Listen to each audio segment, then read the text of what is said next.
We kept this kind of longing to go to the States and bring Far Cry to the States, but it's not easy to do. The idea of going to a frontier in the States and bringing you to a place that you kind of know already.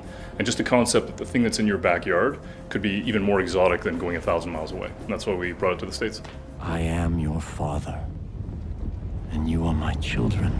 We have to compete with ourselves. We built Voss, we built Pagan Min, we wanted the father to be amazing. A cult leader who absolutely unequivocally believes that the end of times is coming and that he needs to save as many people as he can, whether they want to be saved or not, was, I think, the genesis for what we built.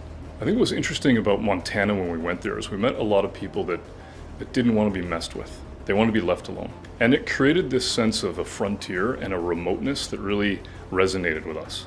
And what was cool about the language of some of the things we're hearing was, sort of, maybe don't trust the government and we can do it ourselves. What happens when somebody else shows up and says, yeah, I agree with you, don't trust the government and we can do it ourselves and I will provide. All of a sudden you create this petri dish, this sort of magnet for crazy, which is where Eden's Gate goes. And this time we thought it would be really interesting if we basically create a cast of characters. And you've got, the family, you've got the entire group at Eden's Gate, you've got Joseph and Jacob, John and Faith, and they each have their own personalities, and they each even have their own agenda.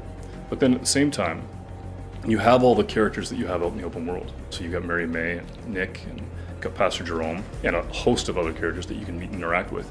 And when we see those characters come to life, and we see that they're not just AI waiting around to give you a mission, they have real personalities, they have opinions about stuff, the world feels real. You're gonna need to get help. And when we were in Montana, we met really interesting people that we imagined could really take care of themselves. I think that what's cool about that is that you go out into the world and you meet people for the first time. You don't know them. Maybe they don't trust you.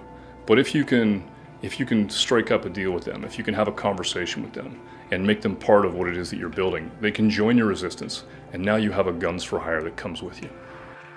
So when I think of Far Cry, I think about the idea of kind of sitting at a bar, having a scotch, and somebody comes up behind me and starts to talk about an urban legend that happened kind of to them.